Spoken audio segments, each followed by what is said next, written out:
Bueno, muy buenas tardes, que el Señor los bendiga. Damos siempre gracias al Señor por este día, ¿no? Domingo, Día del Señor, en el cual nos reunimos principalmente para adorar al Señor, para exaltar su santo nombre. Y ojalá que haya tenido una buena semana, ¿no? Creo que cada uno de nosotros tenemos actividades, responsabilidades. Lo cotidiano, a veces tenemos días lindos, días agradables, y por ahí tenemos días en los cuales preocupaciones o aflicciones.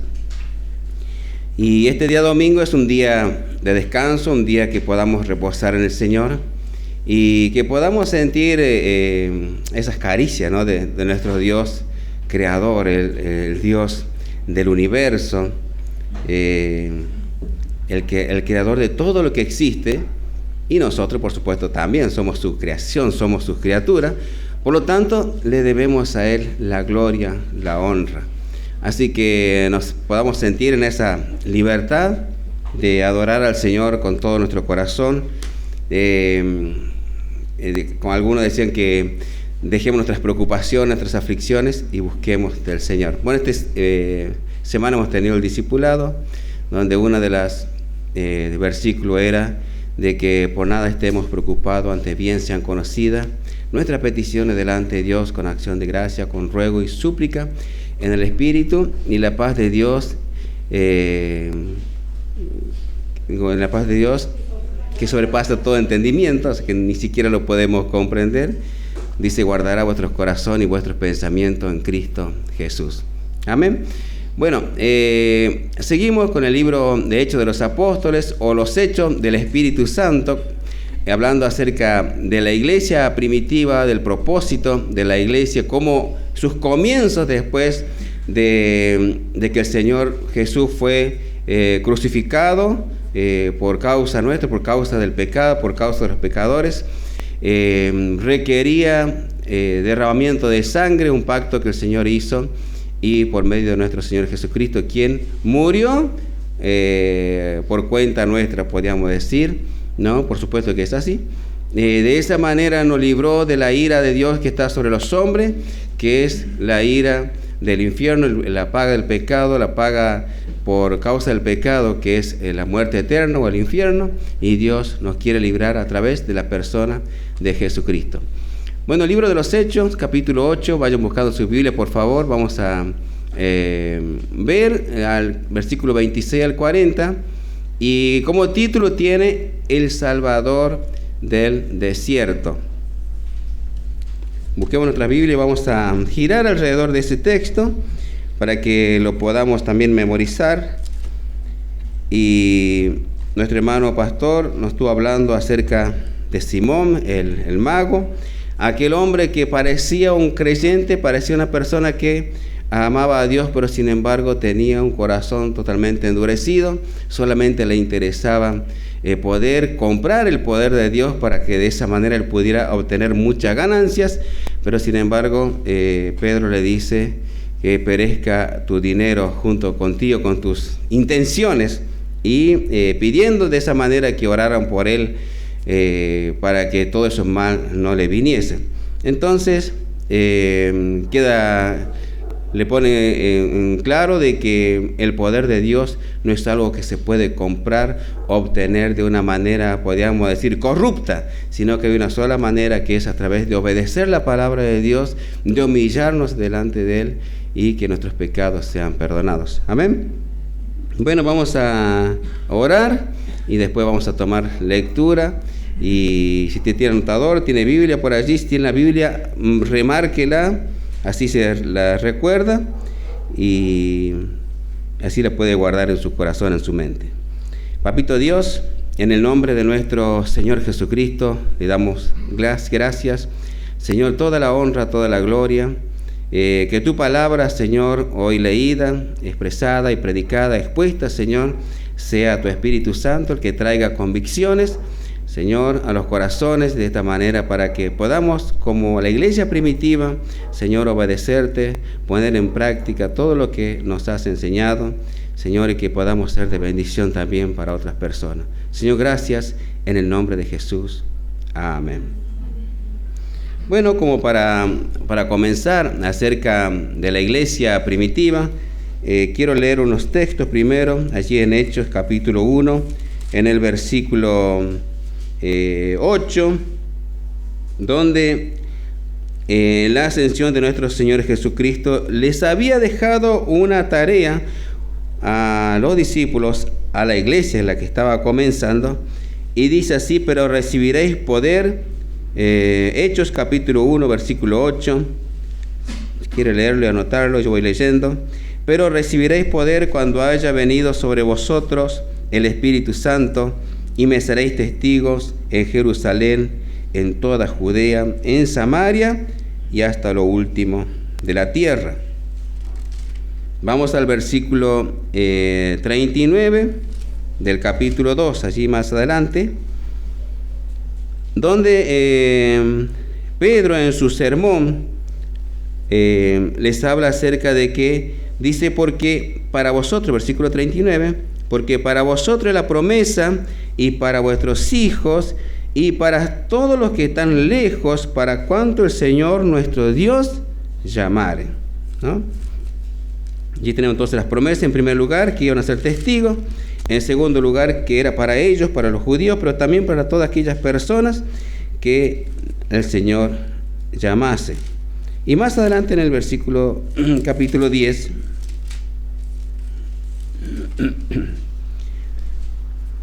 versículo 28, capítulo 10, algo que vamos a ver en estos textos, lo que Pedro pudo comprender más adelante.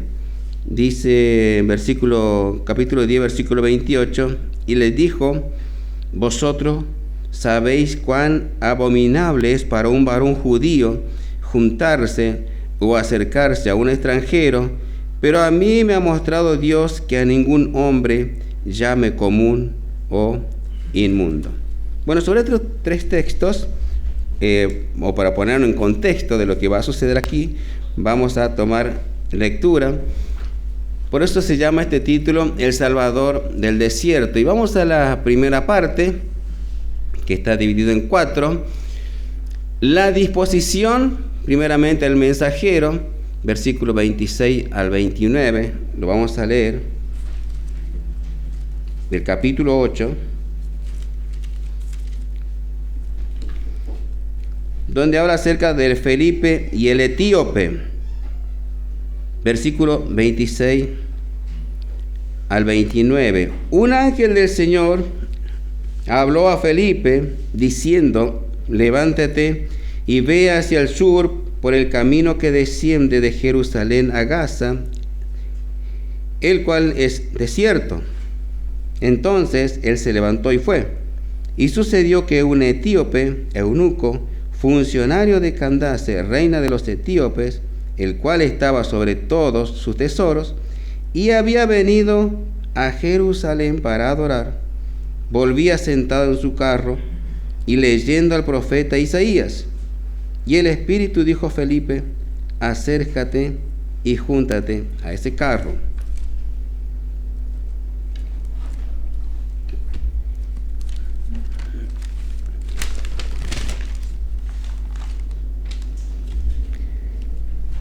Bueno, la disposición del mensajero habla acerca de una interrupción. ¿Qué había pasado anteriormente? Bueno, le decía el primer texto que de cuando descendiera el Espíritu Santo, ellos iban a ser testigos allí en Jerusalén, en Judea, después en Samaria y a los confines de la tierra.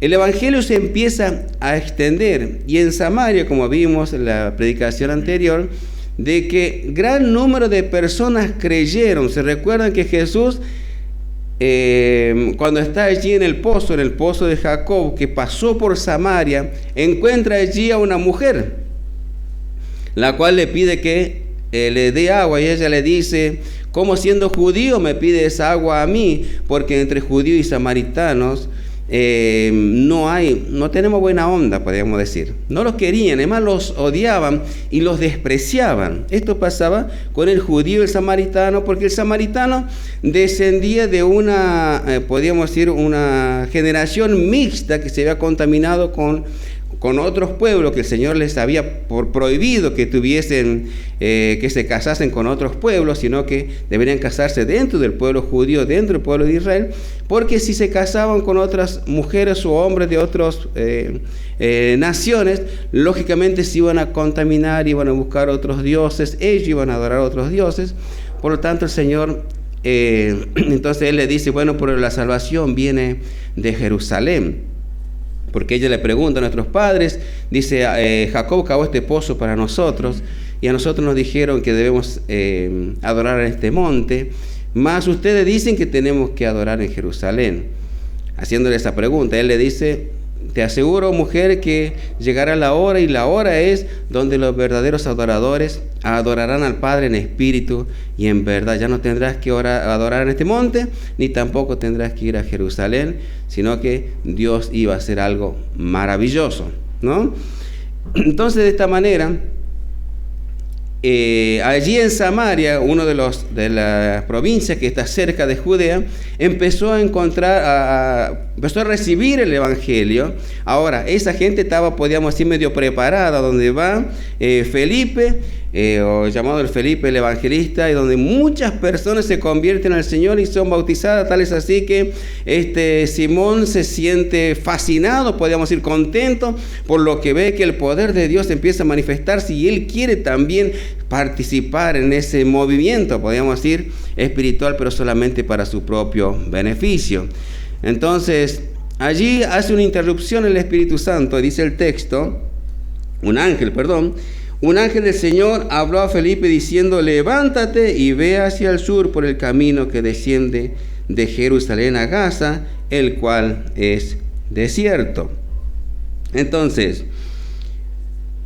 Dios orquesta encuentros divinos y perfectos y utiliza a creyentes, como usted y como a mí, creyentes obedientes, para llevar el evangelio a corazones que ya han sido preparados por el Espíritu Santo.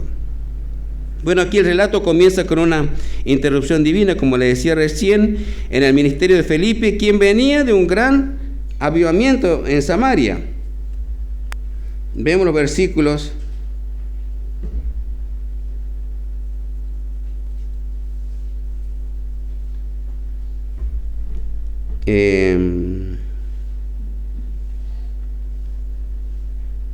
versículo 25 del capítulo 8 dice, y ellos, habiendo testificado y hablado la palabra de Dios, se volvieron a Jerusalén, y en muchas poblaciones de los samaritanos anunciaron el evangelio.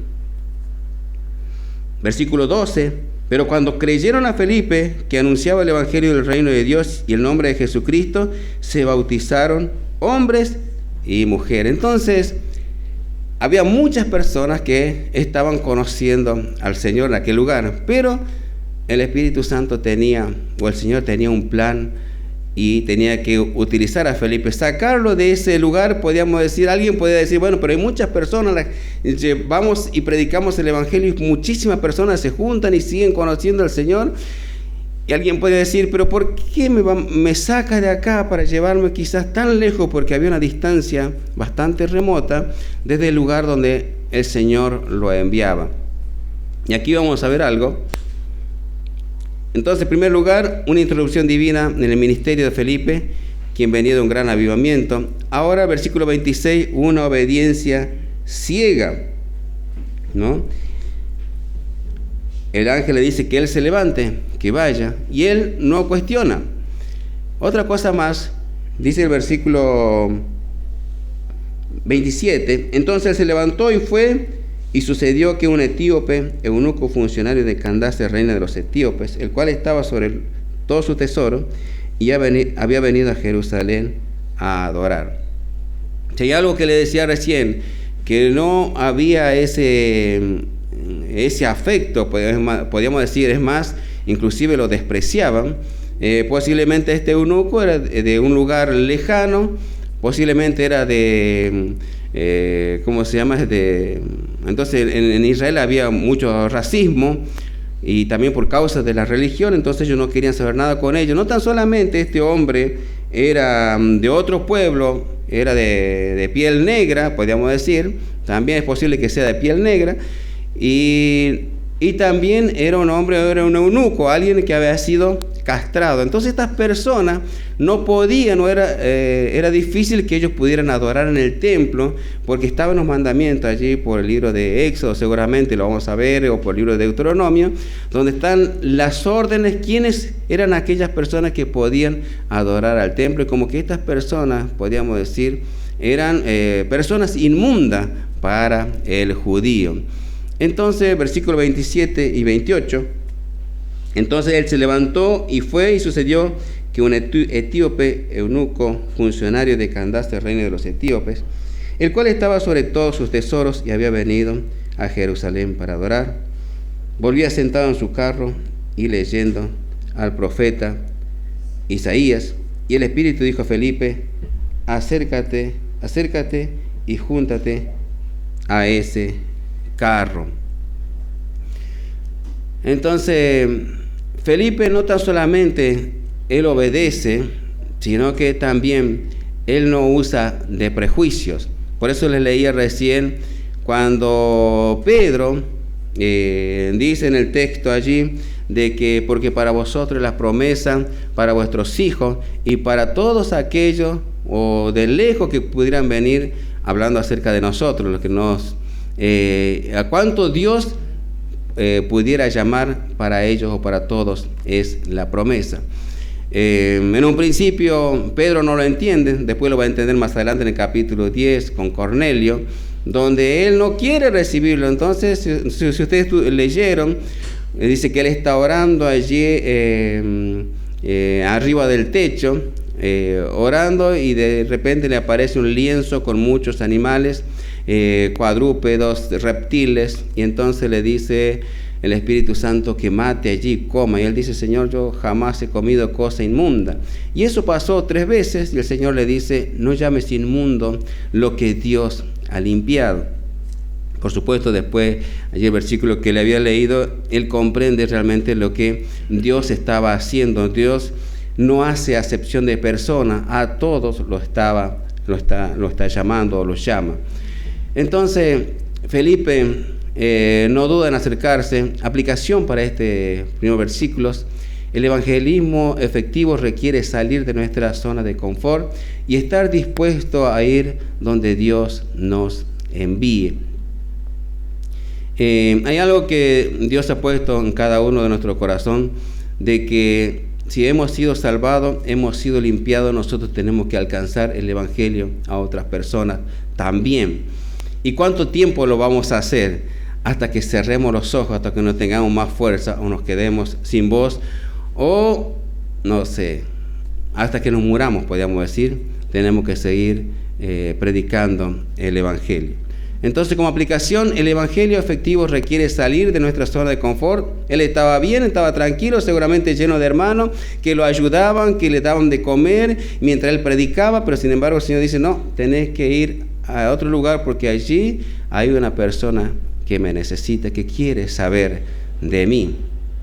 Entonces podemos entender también lo que pasó con la mujer samaritana. No dice la Escritura, pero es muy posible que este varón fue a su ciudad, fue a su tierra, a su nación donde él vivía, y le habló de las grandezas, de la maravilla de Dios, y habrá comenzado el evangelio, que después seguramente en algunos libros de historia va a aparecer. No lo dice la Biblia, pero seguramente él no fue y se quedó callado, ¿no? Entonces, repito, el evangelismo efectivo requiere salir de nuestra zona de confort y estar dispuesto a ir a donde Dios nos envía. Punto 2, el punto de partida de la conversación, versículo 30 al 34.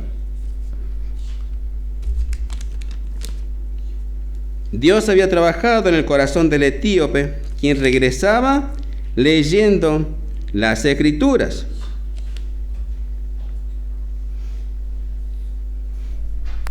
Una pregunta clave en el versículo 30. Acudiendo Felipe, le oyó que leía al profeta Isaías. Y dijo Pedro, ¿entiende lo que lees? Una cosa importante es saber de que en el tiempo antiguo estos hombres que eran castrados eran los que estaban en los harem de los reyes, porque ellos podían estar con las mujeres, bañar a las mujeres, porque ellos no tienen sentimientos, no son como un varón o una mujer, son distintos. Y no tan solamente eso, sino que eran hombres de confianza, y también inclusive para la tesorería, por eso habla de que era un hombre de mucho dinero. Y otra cosa más, tener las escrituras como nosotros tenemos la Biblia hoy, tener un papiro acerca de las escrituras, de la Septuaginta, que era aquel tiempo, era muy difícil de tenerlo porque era muy caro. Antes no existía la imprenta, entonces todos eran manuscritos y por lo tanto era muy difícil conseguirlo. Solamente personas con mucho dinero podían conseguirlo. Entonces se entiende que era un hombre de mucho dinero. Habla acerca de que era un oficial, una persona muy importante, pero sin embargo él tenía una gran necesidad. Acudiendo Felipe, le oyó que leía el profeta Isaías, le dijo, pero entiende lo que lees. Dios ya había trabajado en el corazón del etíope, quien regresaba leyendo las escrituras. Una pregunta clave le hace él. Felipe corre hacia el carro y pregunta de forma, podríamos decir, intencional, ¿entiende lo que lees? Y esto tiene que ver mayormente, no sé si a usted le ha pasado, a mí me ha pasado, de que a veces queremos predicar el evangelio a otra persona y hablamos muchas cosas, de muchos temas, para recién después por ahí invitarlo a la iglesia, ¿no? Y a veces es necesario de que podamos poder ser buenos oyentes, bueno, después de la aplicación, que podamos oír o mirar a las personas. Pasa cuando viene gente nueva también a la iglesia, tratar de ver, hablar con ellos, de escucharlos, saber cuál es la necesidad que seguro está surgiendo en su vida, que está queriendo conocer. En este caso, si vemos a Felipe, él le hace una pregunta porque lógicamente ve que él está leyendo algo y le dice, ¿entiende lo que lees? Entonces, para poder entrar en esa conversación. Versículo 31-34 nos habla, dice, de la humildad de aprender. El eunuco reconoce su necesidad de un guía. Bueno, y le responde, ¿cómo podré si alguno no me enseñare?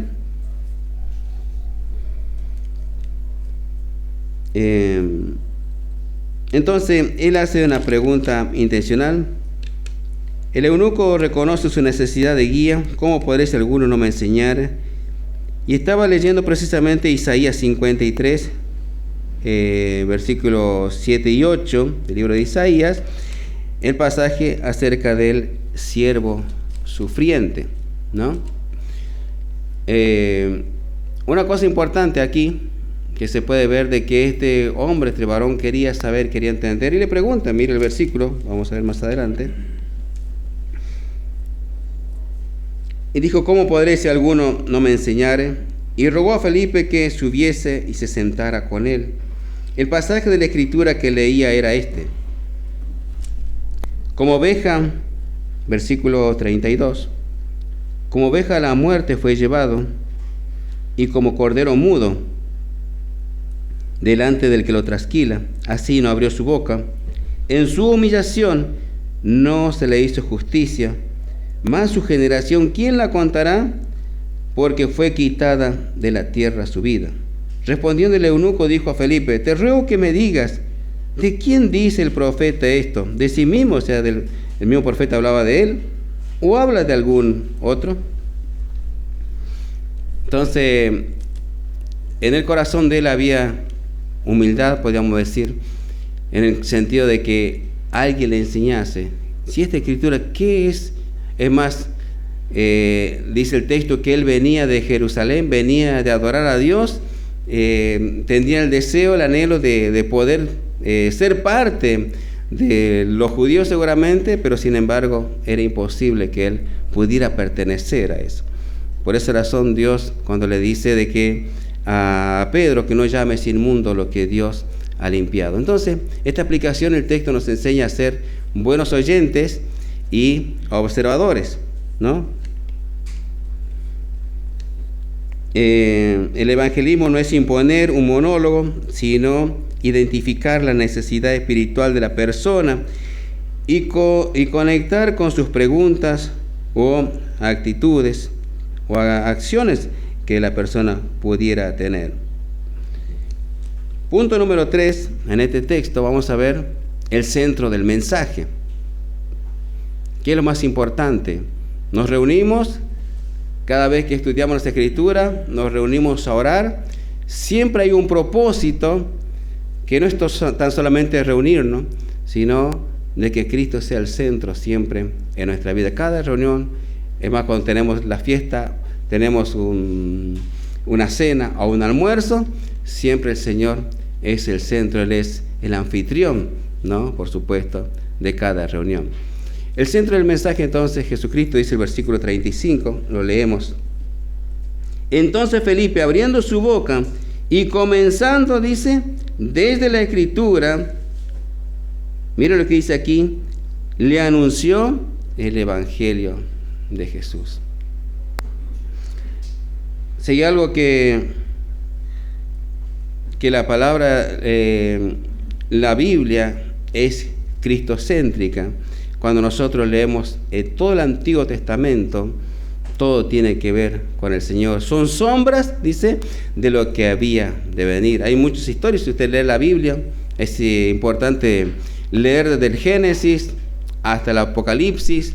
Lea siempre, agarre un libro completo y comience a leerlo, a conocer las Escrituras. Quizás primero lo va a conocer como una historia, pero de repente va a poder encontrar que cada historia, cada situación, cada milagro, cada prodigio, cada castigo o cada desobediencia, todo lo que vemos son todas las cosas que nosotros mayormente practicamos.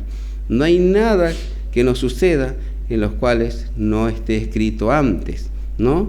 Todo ya ha pasado, alguna vez a alguien le ha pasado, entonces, pero todo tiene que ver con la persona de nuestro Señor Jesucristo. Entonces, este es el mensaje fundamental, como le decía recién, que es nuestro Señor Jesucristo. Cristo es el fundamento. El texto dice que Felipe, comenzando desde la Escritura, le anunció el Evangelio de Jesús, tomó el texto de Isaías y trazó una línea directa hacia la cruz y la resurrección.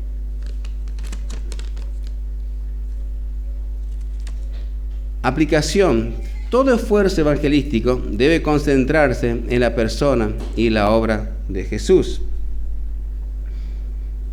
Todo esfuerzo evangelístico debe concentrarse en la persona y la obra de Jesús. No predicamos sobre religión, moralismo o conocimiento. Predicamos las buenas nuevas de salvación en Cristo, partiendo siempre desde las Escrituras. Aplicación. Todo esfuerzo evangelístico debe concentrarse o centrarse en la persona y la obra de Jesús. Porque a veces es costoso predicar el Evangelio. Muchas veces nos ha pasado que invitamos a las personas y le decimos, bueno, vaya a la iglesia para que sean sanados, vaya a la iglesia y las cosas van a andar bien, vaya a la iglesia y su matrimonio se va a solucionar. Si bien es cierto, pero lo importante es que las personas puedan conocer a Jesús. Jesús murió en la cruz no para que nosotros tengamos una buena casa, o un buen auto, un buen trabajo. Él murió en la cruz para que nosotros seamos librados de la muerte eterna. La ira de Dios está sobre la humanidad. Nosotros estamos aprendiendo para que podamos no desmayar a la hora de predicar el Evangelio. Entonces, nos esforzamos, sí, pero siempre este esfuerzo está basado, muchas veces se ha pensado en tener una iglesia grande, sillones, un piso, de mosaico, piso de lo mejor, iluminación, sonido, o tener un buen show dentro de las iglesias. Ese no es el propósito, sino que es Cristo transformando a las personas, la vida de los creyentes que van creciendo. Dice que vamos creciendo hasta la altura y el conocimiento de Cristo y alcanzar a aquellos que todavía no conocen al Señor. Ahora, es importante que nosotros podamos tener un concepto bien claro de aquellas personas que todavía no conocen al Señor, que le hablemos del Evangelio, que le digamos que la ira de Dios está sobre ellos si no se arrepienten de sus pecados, que Jesucristo murió por ellos en la cruz para que ellos puedan tener vida eterna. Hablaba el otro día acerca de los tres estados del hombre: el hombre natural, el hombre espiritual y el hombre carnal. Entonces el hombre natural, dice, no puede percibir las cosas que son del Espíritu. Por lo tanto, nosotros tenemos que predicar el Evangelio para que el Espíritu Santo impacte en su vida y lo despierte de esa muerte eterna, para que pueda ser librado de la eternidad. Amén. Y último punto, el número 4.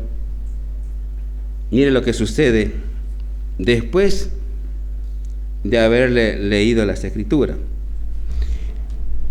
La respuesta de fe y el fruto. La palabra de Dios expuesta siempre produce respuesta. Mire lo que le pasa allí al eunuco. Dice el deseo de obediencia. Versículo 36. Y yendo por el camino, llegaron a cierta agua, y dijo el eunuco: aquí hay agua, ¿qué impide que yo sea bautizado? Felipe dijo: si crees de todo corazón, bien puedes. Y respondiendo dijo: creo que Jesucristo es el Hijo de Dios. Y mandó a parar el carro, y descendieron ambos al agua, Felipe y el eunuco, y se bautizó. Cuando subieron del agua, el Espíritu del Señor arrebató a Felipe, y el eunuco no le vio más, y siguió gozoso su camino. Este hombre afligido, preocupado, de repente entiende las Escrituras porque alguien les enseñó. Alguien le avisó qué es lo que significaba esa Escritura. No tan solamente qué significaba la Escritura, sino el poder que tiene la Escritura. Por eso decía el apóstol Pablo: porque no me avergüenzo del Evangelio, porque es poder de Dios. Y esto lo digo siempre y lo repito hasta el cansancio, no tan solamente para enseñar, sino para enseñarme a mí mismo, de que en nuestra boca, decía el otro día, un médico puede salvar a una persona o un bombero de alguien que está por quemar o ahogarse, sacarlo del agua y le salva la vida. Un médico puede hacer una operación tremenda y salvar la vida de una persona. Nosotros no somos médicos, pero nosotros podemos librar un alma del infierno. Pero no porque seamos mejores y seamos buenos, sino porque el Señor nos dejó, dice, como embajadores de Cristo. Siempre hablamos de que tenemos que predicar el Evangelio. Si nosotros predicamos el Evangelio a una persona y ellos se arrepienten, entonces ellos pasarán de muerte a vida. Morirán algún día, su cuerpo morirá, pero su espíritu quedará y su alma quedarán eternamente. Por eso decía que el hombre natural nace una vez y muere dos veces. Nace naturalmente, muere naturalmente porque esta carne tiene que morir, pero después en el juicio final, la eternidad, se va a ir al infierno. El hombre que conoce al Señor, que es salvo, el cristiano, va a nacer dos veces. Nace naturalmente y nace nace del Espíritu, por fe, creyendo en el Señor, de que Jesucristo es el Señor, como dijo este eunuco. Mira la respuesta de él: creo que Jesucristo es el Hijo de Dios, el que murió en la cruz por mí. Por algo murió el Señor. No es para que nosotros hagamos fiesta o tengamos un crucifijo o para que lo recordemos solamente, sino que Él es el autor de eterna salvación. Y si nosotros, en cada uno de nosotros los creyentes, tenemos el poder de salvar a una persona del infierno, no salvarla de su economía o de sus problemas personales o laborales, sino salvarlo del mismo infierno. Ahora, ¿por qué? Por la predicación del Evangelio. Y esa palabra, ese Evangelio, no es nuestro, sino que es del Señor. y que el Señor hable por nuestra boca. Entonces el deseo de obediencia, el bautismo y la demostración pública e inmediata de su conversión y fe de todo corazón. El fruto del Evangelio, el eunuco sigue su camino lleno de gozo. La salvación transforma el vacío en alegría desbordante. Cuando conocemos al Señor, nuestra vida cambia, es transformada. Le hablaba el otro día que el creyente carnal es un creyente derrotado.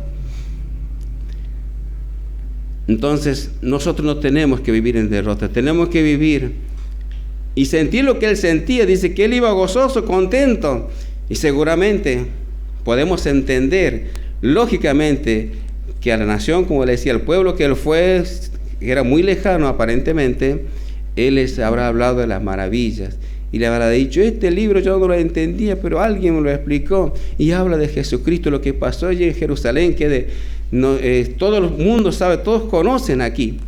Entonces, Él es Jesús el que murió en la cruz y murió por mí para que yo sea salvo.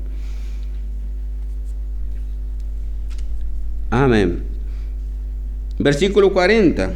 Y esto es algo importante también para nosotros. Pero Felipe, bueno, dice que el Señor lo sacó, lo arrebató, dice. Imagínense también algo más. Leí algunos allí artículos. Era un desierto donde iba a haber agua.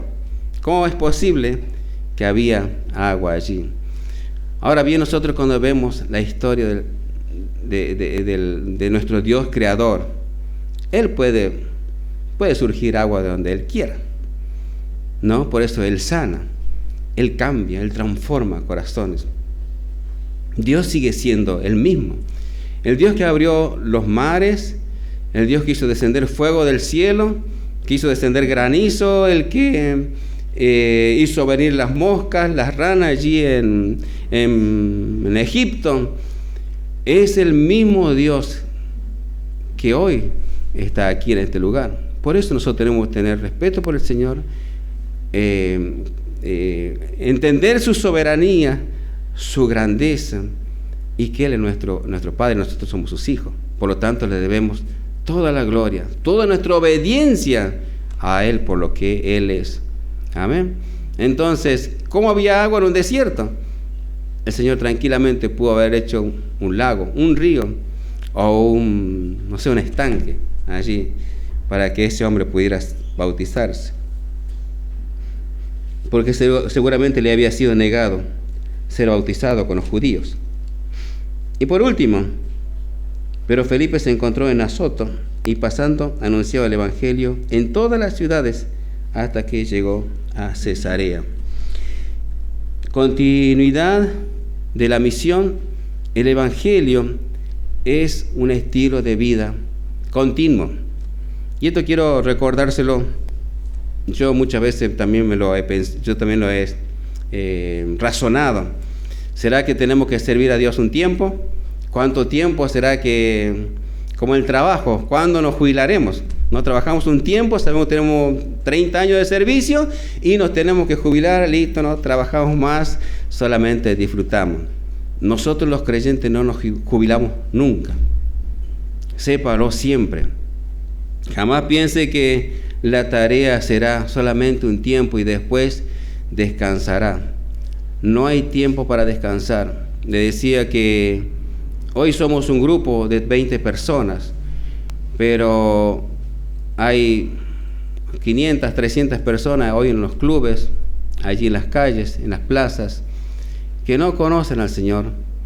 Y es la tarea nuestra que nosotros también salgamos de nuestra comodidad y no dejemos de predicar el Evangelio.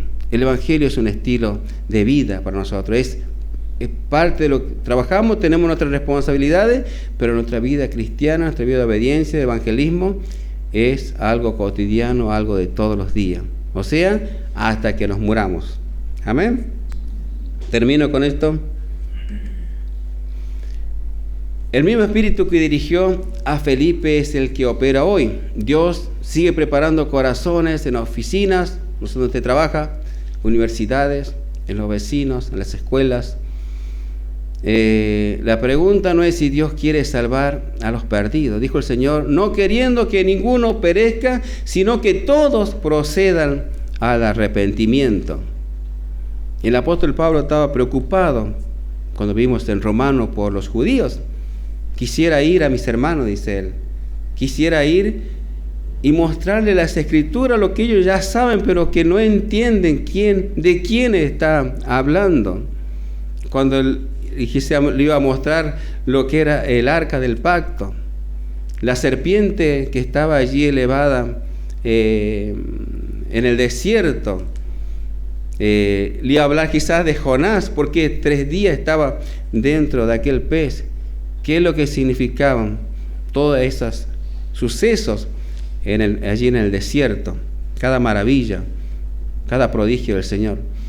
Entonces, Dios quiere que las personas, que los hombres sean salvos, que los hombres les sea alcanzado el Evangelio, pero ellos no van a ser alcanzados a no ser que nosotros abramos nuestra boca. La pregunta no es si Dios quiere salvar a los perdidos, sino si nosotros estamos listos, dispuestos y obedientes para abrir nuestra boca, explicar las Escrituras con sencillez y guiar a otros a los pies de Cristo. Amén. Es un compromiso. Póngase de pie, por favor. Persona que muere sin aceptar a Cristo se va al infierno.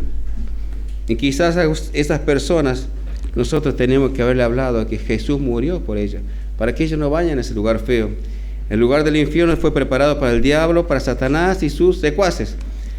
Pero el hombre desobediente también va a ir a aquel lugar. El mayor pecado, el pecado capital, no es cometer el pecado en sí, sino el que las personas no se arrepientan. Amén. Y no aceptan a Jesús como su Salvador. Papito Dios, Señor, te damos gracias en el nombre de Jesús. Tu palabra nos enseña, Señor, como Felipe, a ser obedientes. Señor, a dejar de lado, Señor, cualquier cuestión personal y que podamos, Señor, abrir las Escrituras para que ellos puedan conocer. Hay muchos corazones que están casi predispuestos, casi listos, Señor, porque tu Espíritu Santo ya está trabajando en ellos. Solamente tenemos que abrir nuestra boca para que de esa manera ellos puedan encontrarte, Señor. Y como este eunuco, Señor, lleno de felicidad, lleno de gozo en su corazón, porque encontró al Salvador de su alma. Que su condición no fue un impedimento para que Jesús pudiera salvarlo y limpiarlo y alcanzarlo con esa gracia salvadora. Señor, tu gracia fue sobre nosotros y nosotros muchas veces creo que somos mal agradecidos. No entendemos esa gracia de la manera, Señor, que la deberíamos de entender. Como salvos, Señor, solo por gracia, no por nuestras obras, ni por ser buenos ni mejores, sino que tu gracia, Señor, sobre nosotros, aún siendo nosotros enemigos de la cruz. Pero nos dejaste una tarea, Señor, que somos embajadores en nombre de Cristo, por lo cual debemos rogar, Señor, en nuestras almas, para que aquellas personas puedan acercarse, conocerte, Señor, y pasar de muerte a vida, a pasar de la tristeza al gozo, de la inseguridad a la verdadera seguridad, a la tristeza a la alegría verdadera, Señor, que no está condicionada por las circunstancias, ni cosas, ni valores de este mundo, Señor, que nada puede compararse a tu amor verdadero, porque tu amor verdadero, Señor, es eterno.